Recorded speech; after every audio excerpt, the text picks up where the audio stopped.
You're watching the History Fella channel, and in this video we're looking at facts about the Vietnam War. Number 1. The Vietnam War isn't called that in Vietnam. The name itself shows a non-native understanding of the conflict. Instead, the 2 decades of fighting in Vietnam from 1954 to 1975 are called the American War. The Vietnamese made the assumption that the foreign forces who fought in that war were all Americans, but they were not. Large numbers of Thais, South Koreans and Australians, to name but a few, fought on the side of South Vietnam. Number 2. The conflict had roots in 19th century French imperialism. In 1858, Chiran, modern-day Da Nang, was attacked and captured by the French Admiral Charles Rigaud de Genouilly. After leaving a small garrison in place to hold the city, he then journeyed south and captured Saigon, today Ho Chi Minh City, in early 1859. This started a century of French occupation, and most of the Southeast Asian peninsula, including Vietnam, was renamed French Indochina. The indigenous population was never completely cowed, so rebellions and guerrilla attacks were regular occurrences. The Vietnamese rebels used the dense jungles and mountainous terrains to their advantage in order to attack French forces and escape detection. During World War II, the region came under the control of pro-Axis Vichy forces and Japan, so the Americans armed and trained local forces to fight against them. After the war, France tried to reclaim the area, but the better trained and better equipped guerrillas defeated France once and for all in 1954. Number 3. The Vietnam War didn't only take place in Vietnam. The poor choice of name for the war fails to reflect how much Southeast Asia is affected. The French had been using Vietnam as a launch point for hostilities against both Burma, now also known as Myanmar, and Thailand, previously Siam, until 1939. So it was unsurprising that fighting leaked out over Vietnam's borders. The main reason for this was the so-called Ho Chi Minh Trail, a supply line that stretched along the spine of the entire country that enabled the communist powers in the north to supply the communist guerrillas, the Viet Cong, in the south. However, most of this road network was actually located in neighbouring Cambodia and also through parts of Laos. The regular bombing of both countries took place under the orders of American Presidents Lyndon B. Johnson and Richard Nixon. Unlisted CIA plans, or Black Ops, were also carried out. They were unofficial, as America had never formally declared war or confirmed to the public that combat operations were taking place in either Cambodia or Laos. The instability caused by this unofficial military activity allowed the communists of North Vietnam to help support a communist revolution and civil war in Cambodia. This would lead to the formation of the Khmer Rouge regime, which was responsible for the infamous Cambodian genocide. Number 4. The conflict was part of the Cold War. Technically, the Vietnam conflict was a civil war, with the communist North fighting against the anti-communist South. The country had never been split like this before. The two areas were artificial, with no natural boundary between them, so it was highly likely that one or both sides would attempt to reunite the country by force. However, the North was backed by Communist China and the Soviet Union, and the South was backed by Western powers. But in practical terms, with respect to both finances and equipment, it was America that supported the South. Vietnam became a testing ground for weapons. How well would the Douglas A-4 Skyhawk fare against the Soviet-made S-75 Dvina surface-to-air missiles, for instance? Similarly, while the AK-47 had been in use for nearly 20 years, this was the first time it was used wholesale against the American M16. The AK, with the larger clip of bullets and fewer moving parts, meant that it rarely jammed and was the perfect jungle ambush weapon. America feared that after China and North Korea had fallen to communism, Vietnam might fall too.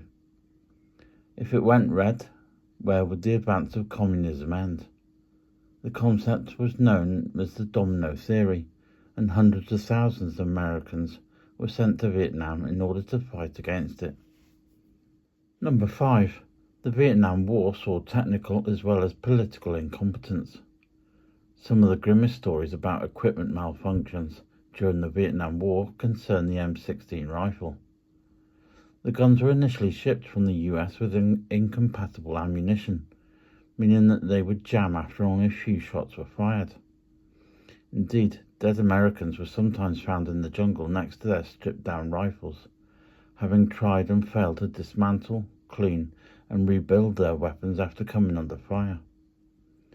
A later change of powder in the ammunition greatly improved the gun's performance, but the large amount of plastic used to create the M16 gave it a toy-like quality, which inspired the saying, "You can tell it's a Mattel," the slogan of a popular American toy manufacturer. Similarly, the Americans knew the Chinook helicopters were prone to catastrophic failures. Why? It transpired that ground personnel were overloading the cargo bays, assuming that the double-rotor helicopters could take the weight. They couldn't. Multiple Chinooks crashed, killing their crews, all because of this fundamental fault. Number 6. The Tet Offensive was not a military defeat for the Americans. Tet is the biggest holiday of the year in Vietnam, and in 1968 there was an agreed ceasefire so that everyone could celebrate. However, the Viet Cong saw this as an opportunity to infiltrate a number of key cities in the south, from which they launched attacks on the 31st of January. Viet Cong commandos even assaulted the US Embassy in Saigon, possibly the most heavily defended compound anywhere in the world. To many in the US, it seemed like a humiliating defeat for their forces in Vietnam. The Americans' fundamental problem during this war was locating the enemy. Up until Tet, most of the fighting had been done in the jungles, where Viet Cong guerrillas surfaced without warning and disappeared just as suddenly, using the cover of dense foliage and widespread network of tunnels. Now the Viet Cong were in the urban environment with no heavy artillery, armor, or anything like the numbers of combatants compared to the Americans. Within weeks, the American forces annihilated the Viet Cong. The Viet Cong were never an effective fighting force on their own again after this offensive, and all subsequent combat operations were dominated by the North Vietnamese army. Tet was a devastating defeat for the communists, but it's never remembered that way. The American military had been saying this for more than a year, that the Viet Cong were being constantly ground down. Kill counts were reported on the US nightly news almost like sports scores. So by January 1968, America assumed the Viet Cong were on their last legs. For the Viet Cong to be able to mount such an ambitious offensive proved the American military had either been lying or caught with their trousers down. Number 7. The Vietnam War is still going on in Vietnam today. While nearly 60,000 Americans lost their lives in the war, more than 3 million Vietnamese, both from North and South, also died. By the end of the war in 1975, America had dropped more than 7 million tons of bombs on Vietnam, Cambodia, and Laos, more than had been dropped during the whole of World War II.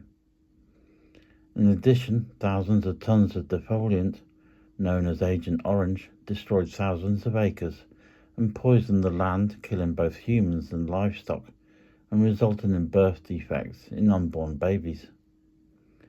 Both sides used landmines, and it is estimated that these, combined with unexploded ordnance, mean that there are some 800,000 tons of explosives yet to be made safe in a country where 20% of Vietnam's total area is still thought to contain unexploded devices.